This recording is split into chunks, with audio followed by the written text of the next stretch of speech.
नमस्कार बंधुरा आज के निये एलाम निरामिष मोगलाई। आपनारा egg Mughlai chicken mutton Mughlai हयतो खेयेछेन किन्तु निरामिष मोगलाई कि खेयेछेन? खूब भालो लागे खेते। एर जोन्नो लागबे गाजर बिन्स कैप्सिकाम पेঁয়াজ धनेपाता काँचा लंका एकटू लेबुर रस एकटू आदा कुचि। प्रथमे मयदा एबं आटाटा निये एकटू मयदाटा बेशी नेबेन आटाटा एकटू कम निये तार संगे लवण एबं चिनी मिशिए 4 चामच रिफाइन अয়েল দিয়ে এটা ভালো করে শুকনো করে ভালো করে মেখে নেবেন।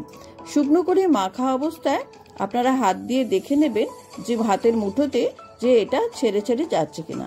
যদি দেখেন হাতের মুঠোর মধ্যেই রয়েছে তাহলে বুঝবেন জল দেওয়ার সময় হয়েছে। অল্প অল্প করে জল দিয়ে ভালো করে নরম করে মেখে আধ ঘন্টার জন্য রেস্টে রেখে দেবেন।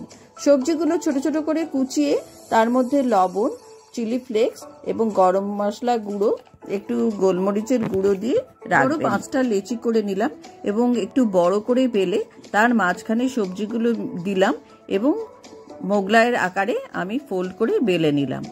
এবারে তাওয়ার মধ্যে অল্প পরিমাণে ঘি দিয়ে এটা দিয়ে পরোটাটা দিয়ে আমি ঢাকা দিয়ে দিলাম গ্যাস কমিয়ে।